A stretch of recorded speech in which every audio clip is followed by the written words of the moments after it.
Good evening, everybody, and a warm welcome to our webinar this evening from Benenden Hospital. We'll just pause a few seconds to allow participants to join.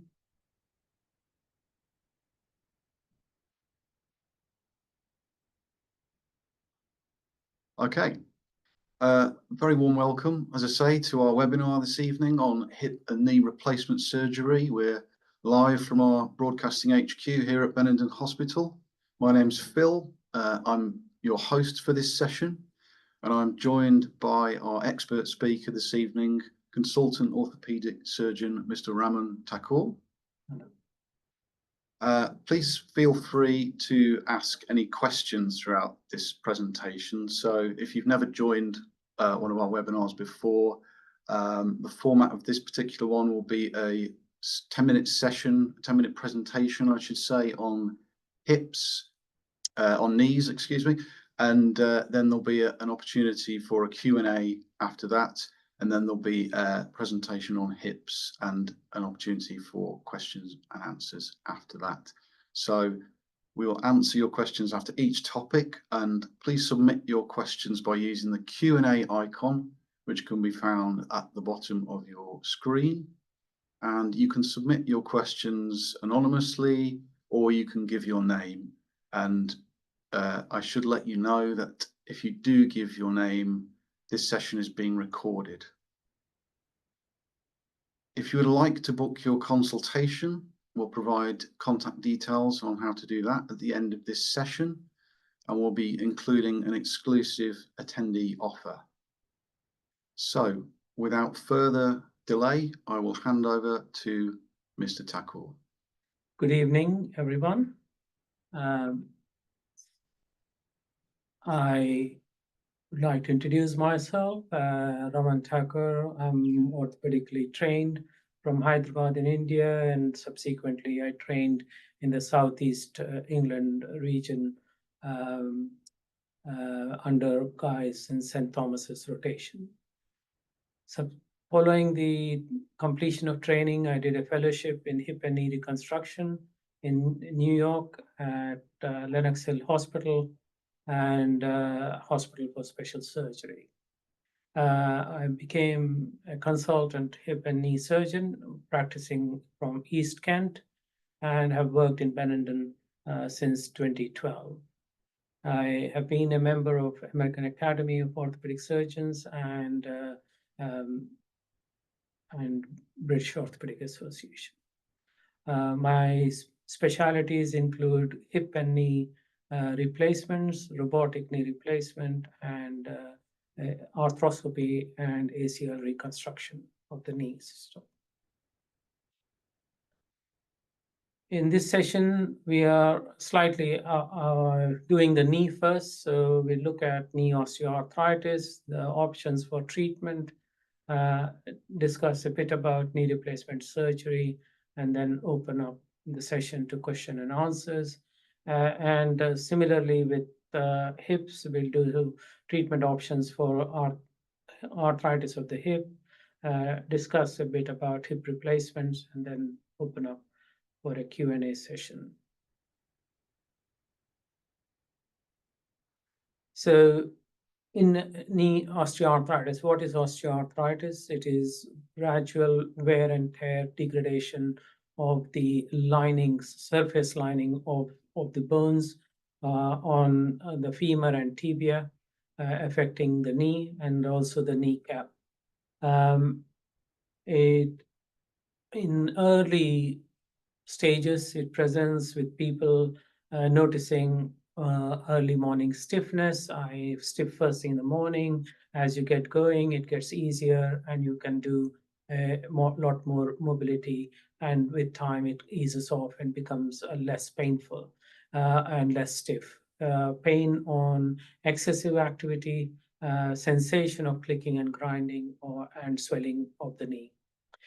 As the arthritis progresses, it becomes a lot more painful, not only with activity, but also with rest. It interferes with sleep at night. The knee may get deformed, either knock-kneed or bow leg deformity as the common ones, and the walking distance is gradually start getting diminished, and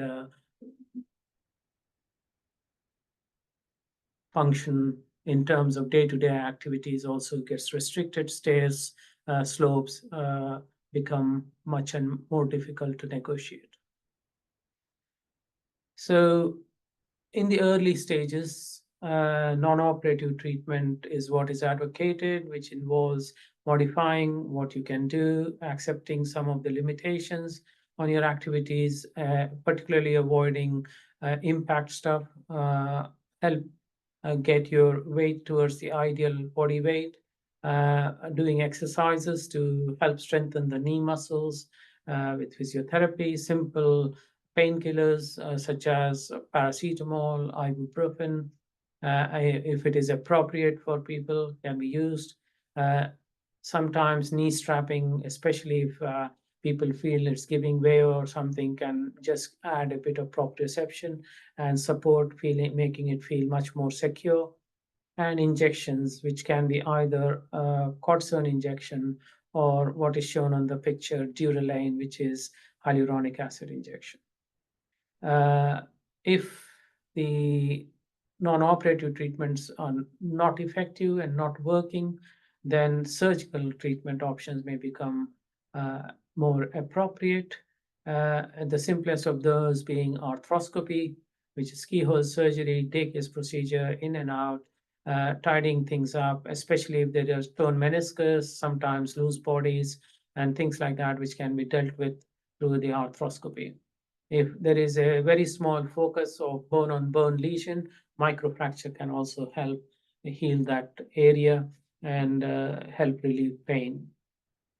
In the more advanced cases, an osteotomy, particularly if there is a deformity, to help correct alignment, may relieve pressure on the worse affected side and therefore allow a better weight going through the better part of the knee and reduce pain, and can be effective for several years. Eventually, if the knee has progressed to bone on bone and nothing else is working, then joint replacement surgery will be the one that will hopefully give long-term relief of symptoms. Cartilage transplantation is something that is still experimental and not really proven at the moment to be working with arthritis. Knee replacement surgery, done over 100,000 in the past year in UK. Majority of the patients have a spinal anesthetic and then sedation, so that they have a better recovery, immediate post-op, and have good relief of pain. Hospital stay can be 1 or 2 nights depending on individual independent progress, and the criteria for getting people home depends on them being safe on their feet, managed to do the stairs, and the wound is looking dry. Patients are mobilized full weight bearing on the day or of the surgery if it is done in the morning, or the following day if it has been done in late afternoon. As mentioned, knee replacements can be different types. The most common ones are shown in the pictures there, which are total knee replacement. The partial knee replacement is the one on the X-ray picture on the right knee, shows a medial sided unicompartmental knee replacement. Constrained are much more advanced implants and not commonly used unless there is damage to the ligaments. More recently, addition to our surgical armamentarium at Benendon Hospital has been the ROSA robot, which helps the surgeon place your knee replacements in ideal position. It avoids us to put instrumentation into the femur and tibia, and therefore reduces the trauma of the surgery. It also helps align the soft tissue ligaments a little bit better, so that patients seem to feel much more secure and get a usually earlier recovery from the knee replacement. And that has been our early experience with it. I think we are on to question and answers. So, yeah. Okay, we can take a few questions from our audience now. So our first attendee asks, can you have knee replacement if you are on blood thinners? The answer is yes. You do need something, an individualized management if patients are on blood thinners, especially if you're on warfarin. We need patients to come off that for a few days, and we give bridging treatment with Clexane, which is injectable heparin. And similarly, if people are on the modern blood thinners also, this is similar things. There are only a couple of blood thinners which we really worry about, and one of them is clopidogrel, because that can cause a lot of thinning, a lot of bleeding from surgery, and therefore we usually need patients to stop that for at least a week prior to surgery. But in general, the answer is yes. Okay, thank you. Our next attendee asks, is there a lower age limit for knee replacement? The important this way to answer that, I think, is yes, there is no lower age limit, but also the important thing is the lifespan of knee replacement. It doesn't last forever. So knee replacements fail in the longer term at the rate of 1 to 1.5% a year. So what we are saying is at 20 years, 20 to 25% of the knee replacements fail, and most people whose knees have failed will have to have them redone. And again, in another 10, 15 years, because revision knee replacements don't tend to last as long as primaries, and they may need for further surgery. And there may be a limit as to how many times one can go in and keep doing the knee replacement. It is not just the bone, but also the soft tissues which are affected. So the general advice is to delay it as long as possible. And the average or the mean age for patients having knee replacements in UK at the moment is around 66 to 67 years. So that's the reason why you might get the answer from your surgeon saying, leave it whilst you are in your 40s and 50s and have that surgery as late as possible. Okay, thank you. Moving on to a question from Julia, who asks, if both knees have had ACL reconstruction, will this prevent having a knee replacement? Not really. The only thing with previous knee surgery is the fact that it slightly increases risk of infection with subsequent operations, and that is true even with knee replacement surgery. Having said that, the incidence is still pretty small. The second thing about ACL reconstruction, ACL is usually sacrificed during total knee replacement, so it doesn't matter if that is functioning or not functioning.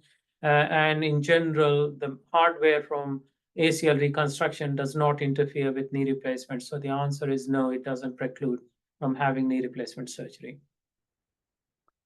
Okay, thank you. Our next question from Angela, who says, my GP said I'm too young at 67 for a knee replacement as they only last 10 years. Is this the case?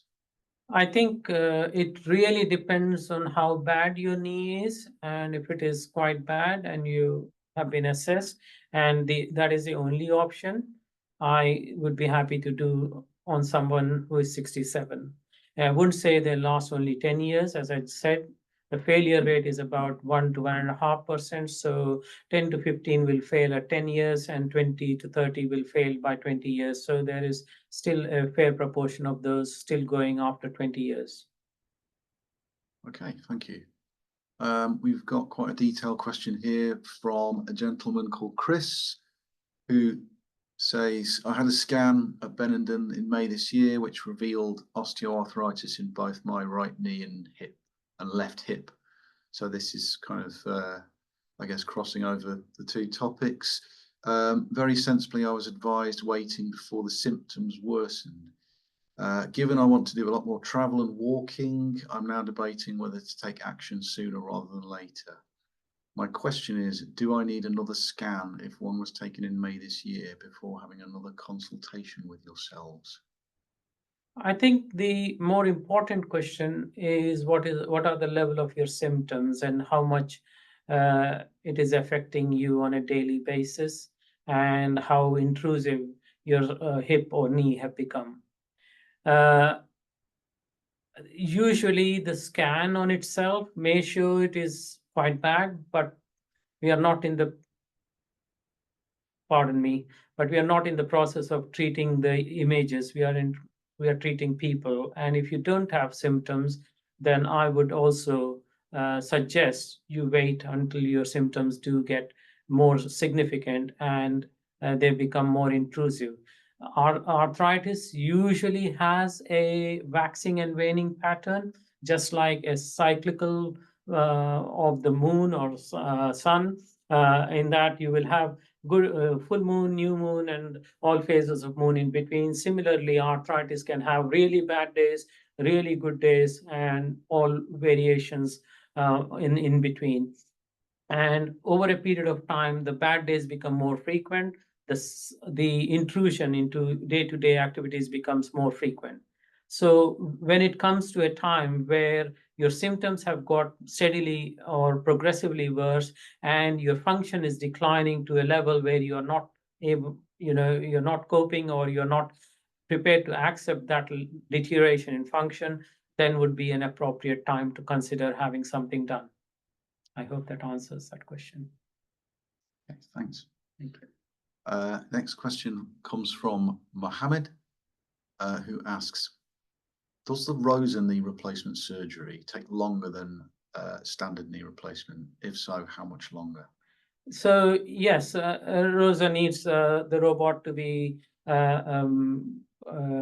adjusted and programmed and things like that. So it adds another 20 minutes or so to the actual procedure. It also involves putting in a couple of pins, which are a bit extra to a standard joint replacement. But once those as a programming is done and the robot knows about the knee, then the rest of the procedure is exactly the same or slightly quicker. So in general, it takes about 20 minutes to half an hour extra on a standard knee replacement. And as we do more of these, the setup gets easier, and therefore the extra time becomes less and less. Okay, thank you. The next question is, how soon would I be able to run after a knee replacement?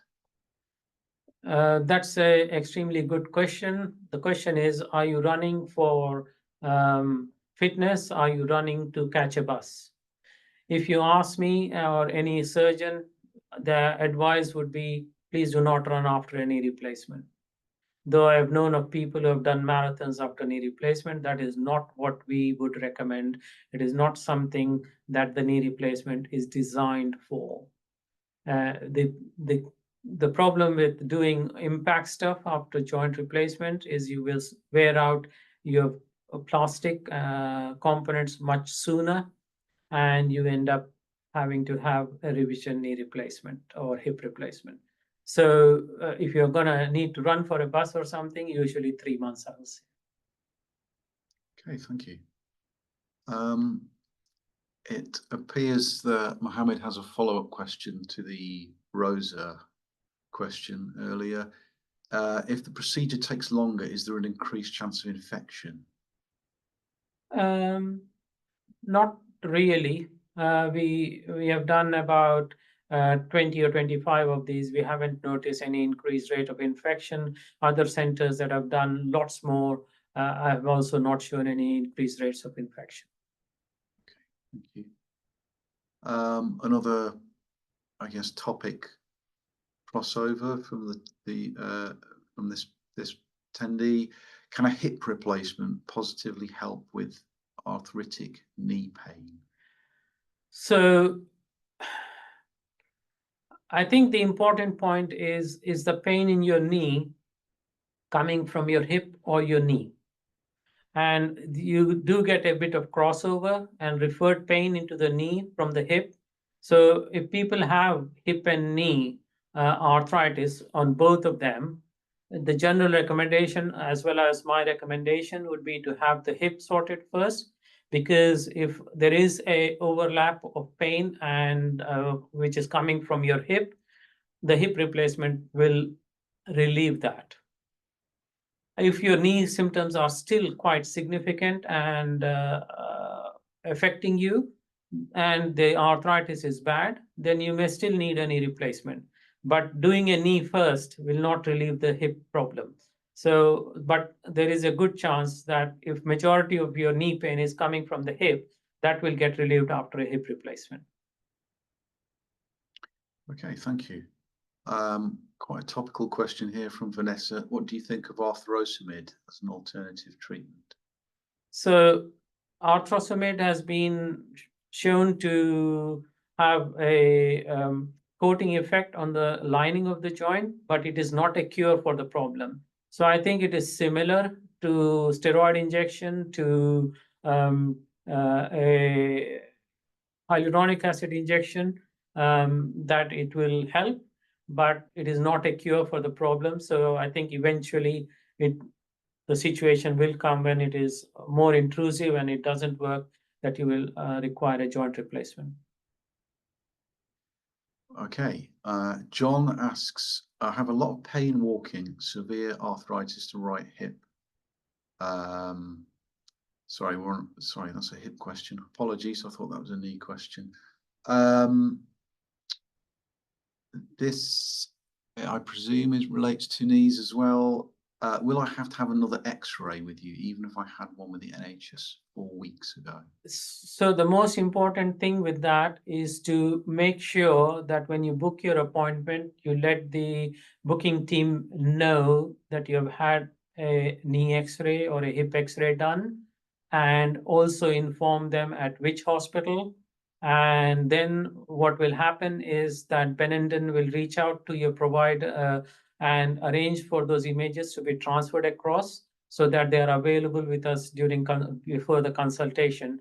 And if we have those pictures to hand, we probably will not need another X-ray. Okay, thank you. This person asks, I am 54 and was told that I have complete loss of cartilage and a tear. I am very active and an injection hasn't worked. My knee is quite painful most days, although I do exercise most days. Could I continue without a knee replacement, or am I doing more damage? I think so long as you're not masking the pain and you are managing to continue with exercise and activity and your symptoms are manageable, I don't see any reason for you to restrict your activities. However, if your pain is becoming more and more, or you are taking a lot more painkillers or injections to mask the pain and doing the same activity, then you probably are at a risk of doing more damage. So whilst you are able to have simple analgesics, 1 or 2 paracetamols or a couple of codeine as ibuprofen, then yeah, fine. I would say you need to remain active. You need to do the exercises to keep your muscles and joints in good condition. If your muscles support your joints better, you will put less pressure on your joints, and therefore you will be able to function better. And you do need the muscles in good condition if you are coming towards surgery. So it's important to remain active. Yeah. Thank you. I think we have time for one more knee question, excuse me. This person asks, my friend has had a knee replacement surgery and had sciatic pain after the first due to compression of her femur area. The surgeon adjusted the process for her second knee replacement. Is this a common side effect, and what are the risks? How do you mitigate? So I'm suspecting that when you said sciatic pain after compression in the femur area, you're probably referring to the first knee replacement having been done under a tourniquet control. And we do know that tourniquets can cause a lot of ischemic pain and nerve pain post-surgery. So at least in my practice and in the practice of few other surgeons here at Benenden Hospital, we have stopped using tourniquet during the operation, and that way we tend to reduce the risk of any pressure in the thigh and have less incidence of any sciatic pain. However, having said that, there's no guarantee that people can't get sciatic pain or nerve root pain related to any pressure on their nerves, either in the back or around the hip. So that would be something that is coincidental, but not directly attributable to the surgery. Okay, we are roughly at the halfway point now. So thank you, Mr. Thakur, for your. We can answer that last. Oh, we have one more question. Okay. We have a follow-up question. This person asks, I appreciate what you said about running. Can you resume playing doubles tennis? Yeah, yes, you can. Surgery? Yes, you can. And usually 3 months, at least 3 months after surgery. Yeah. Perfect. Okay, thank you. We've definitely exhausted the knee replacement questions, so we can move on to hips, please. Okay, thank you. So hip arthritis, again, is the same thing, wear and tear at the hip joint, and it leads to pain and stiffness in the joint. Obviously, injuries, age, it is slightly more prevalent in the ladies, and obesity also increases risk of arthritis, both of the hip and knee. It also accelerates the progression of arthritis as well. Again, symptoms are pretty much similar: increased pain and stiffness, pain in the groin, pain in the buttock, and pain on the side of the hip. Difficulty in stiffness can lead to difficulty in putting on shoes, socks, tying shoelaces. And as the pain and arthritis progress, the pain can start becoming more intrusive, with rest pain affecting sleep at night. And as people tend to use less and less, and functional decline will cause weakness and wasting of muscles, and the hip movements become more and more restricted. If the early stages, if there is, as I mentioned earlier as well, with the flare-ups of arthritis, though if it is not bone on bone, pain relief medications and physical measures such as TENS machines can help with the pain. Lifestyle changes, particularly using a cane or a walking stick on the opposite side, can make it more easier to cope with the hip pain. Steroid injections can help if other measures are not effective. We did talk about physiotherapy, ice and hot pack, depending on which one helps people, or sometimes either or both. And finally, if there is a little bit of high arch, dropped arches, insoles and footwear can help relieve pressure and make things easier on the hips and knees. Eventually, if the pain is becoming more and more intrusive, then hip replacement surgery would become the option.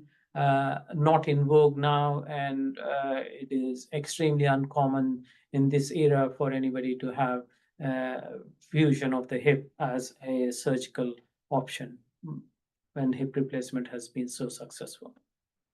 So hip replacements, again, are done through a spinal anesthetic or a general anesthetic, 1 to 2 nights stay in hospital.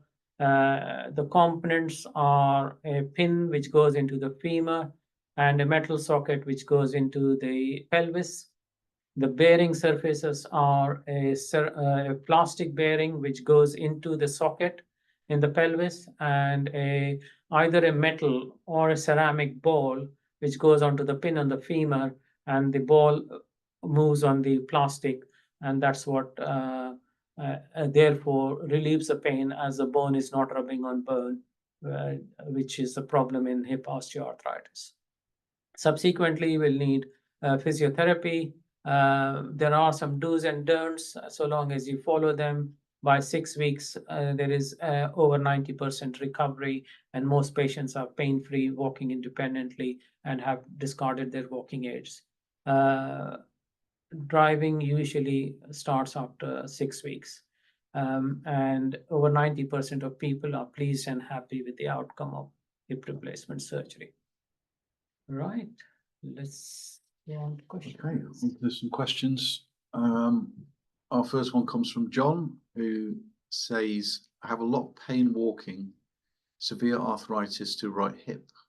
But I've been told that although I will need a hip replacement, first special exercises are recommended. I'm 77 and always have been very active, and wonder what exercises you recommend, and is it likely to work? He's got a further question down there. Ah, right. There's a follow-up question. Could you scroll down to the follow-up question? I have pain in right knee and severe arthritis in right hip. It can rotate my ball and socket. I am 77, very active, but pain with walking is getting worse. Recent investigation says, Yeah. why don't you say the first one is answered and then we can go down? Okay. So recent investigation says I will need a replacement soon, but how long? Okay, this is a cost-based question. Okay, so the first thing with hip arthritis is, as I mentioned a bit earlier, the possibility is that majority of your pain in the knee is possibly coming from your hip. And if the hip arthritis is worse and it is now intruding into your activities, it is restricting the distances you walk, you're walking with a limp, you're in pain with rest, and you're struggling when you stand up after sitting for long periods and things, you're struggling to put on your shoes, cutting toenails, putting on socks, getting in and out of car, then I think you are almost there for a hip replacement. So I would suggest getting an opinion from an orthopedic specialist, and then take advantage of the free 50% off consultation, maybe, and have your up-to-date x-rays. If you have had x-rays, please make sure that you tell them when you're booking so that they are available at the consultation. And once we note that you are a candidate for hip replacement, then that might be the right thing to do, even at your stage, what you're describing, and with the level of limitations if you are experiencing. Okay. Okay, thank you. This person asks, I require a hip replacement at the relatively young age of 37. I'm looking to delay this for as long as possible. However, it will need doing. How long will the hip replacement last, and will it need to be done again? Will I be able to run post-hip replacement within a non-contact sport? And what can I do prior to surgery to improve my recovery? So starting with the first question, how long will the hip replacement last? And as I said a bit earlier, modern prostheses and modern bearing surfaces have become a lot better than the older bearing surfaces. So the modern plastics, the modern ceramics are a lot more harder wearing, and they do provide longevity for joint replacements. Even having said that, if you have your surgery before 40, As you're asking the questions relating to function, you can understand that if I did a hip replacement in somebody in the age of 70, 80 versus somebody in 40s, the person who is 40 years is going to put the hip through a lot more mil than a person who is 70, and also the level of usage, especially you're asking about running and things, means that you're doing a lot more impact stuff on the hip than somebody else who is in the latter part of their life. So the question about how long will it last relates to all these various things I'm mentioning. And if you are using the hip more, you are putting a lot more impact stuff on it, the likelihood of it lasting long as somebody who is not doing the same will certainly be much less.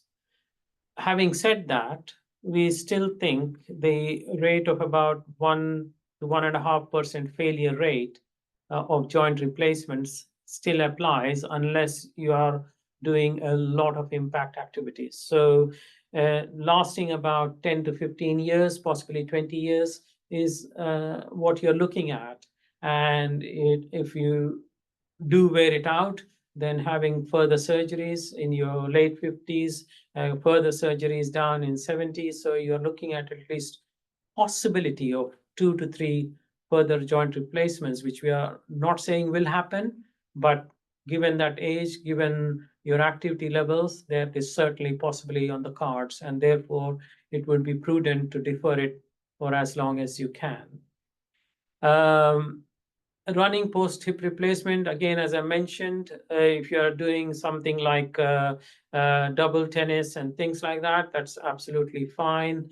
If you are doing singles tennis and things like that, you're running a lot longer distances and things, then probably you are likely to cause yourself more earlier chance of wear and earlier revision surgery. What can you do prior to surgery to improve your recovery? Keeping your muscles in good condition. So exercises as advised from physio, maybe cycling, maybe swimming, which are probably less impact, and your hip will allow you to do more than just walking, but walking as well. All these certainly keep your hip muscles in good condition, and certainly would be advisable before surgery. Okay, thank you. I'm assuming that the next two questions are from the same attendee, who is asking anonymously. They say that their wife has developed severe pain in her right hip and knee. An X-ray has been carried out. Right hip, knee, spine, and left knee reveal issues. Physiotherapy and tests are booked, not at the surgery stage yet. Is there any evidence that supplements, for example, turmeric, can reduce or delay symptoms associated with hip arthritis? So as far as my knowledge goes, turmeric is an anti-inflammatory effect. So it works in a similar fashion to anti-inflammatory medication. And certainly, yes, it can help relieve the pain. But I would certainly recommend mentioning this to your doctor, because if they are also prescribing some anti-inflammatories, then it may not be good for her body. So certainly have a chat with your GP, who will be able to look at everything and then advise whether or not that is appropriate for her. I certainly think you are doing the right things by having all the investigations, and whilst she's able to cope and manage with the level of pain, certainly continue with conservative management. Okay, thank you.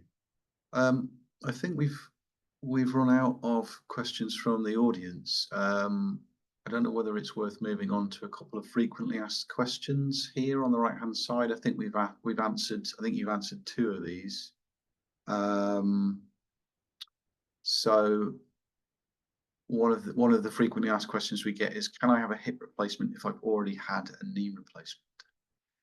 The answer to that is yes. There is no We do that quite frequently, and there is certainly no restriction for having a hip replacement if a knee replacement has been done before. Okay, we've had a couple more questions come in just now. This person asks, how is pain managed post-hip replacement surgery? So first and foremost, having the hip done under a spinal anesthetic with blocks and local anesthetic injection itself gives a good relief of symptoms in the immediate post-op period. We start prescribing simple analgesics like paracetamol, codeine, and if patient's pain does become more intrusive or more significant than that, then we have got stronger painkillers down in the opioid side to help control the pain. By day 2 to day 3 at the most patients will require simple paracetamol plus or minus codeine to help with their pain. So hip pain does seem to get under control fairly early and fairly easily compared to knee replacements. Yeah. Okay, thank you. The next question comes from Sarah, who says, I had a total hip replacement 5 years ago, and now I'm anticipating a second one on the other hip. I was advised to sleep on my back post-op, which I did for 6 weeks. That was very challenging. Do I need to sleep on my back for so long? The concern always is, Sarah, that we are worried about the hip dislocating. And the only thing that is stopping that happening are the sutures we put in to hold the hip in position. So if you were to cross your legs, which can happen if you're lying on your side, then the concern is that you put your hip into a position we don't want to, then you can dislocate your hip. And that is the main reason why we advise sleeping on your back and keeping your legs, not crossing your legs. So yeah, unfortunately, that holds true even for your second hip. Okay. This person asks, do you have an opinion on collagen supplements? So part of the conservative treatment is trying various medication, and some people try supplements. If you're asking me as a doctor and scientist, unfortunately, there is no scientific evidence that collagen, glucosamine, chondroitin, any of these work better than others, but some people find that they help them. So it is worth trying them, but if you are noticing no significant improvement in a few weeks, then probably it's not worth continuing. Okay, thank you very much. Thank you. We have exhausted all questions from the audience. Thank you, and I'm sorry if you had questions lined up and we didn't get around to answering those, but if you have questions and you provided your name, we can answer them via email. Please could you move to the next slide, please? Yeah. So as listed on the screen here, we are giving an exclusive offer for attendees of this webinar. So as a thank you for joining, we're offering a free knee consultation for a limited time only. And when you're booking online, you can use the code FREEKNEE, all in caps, as listed there. Or you can take advantage of 50% off a hip consultation when booking online. And for that, you can use the code HIP50, HIP50, all in caps. You will also get a call back from your dedicated private patient advisor, an email with the recording, treatment information, and the loyalty reward scheme points that you receive for attending this webinar, and you will receive updates on news and future events.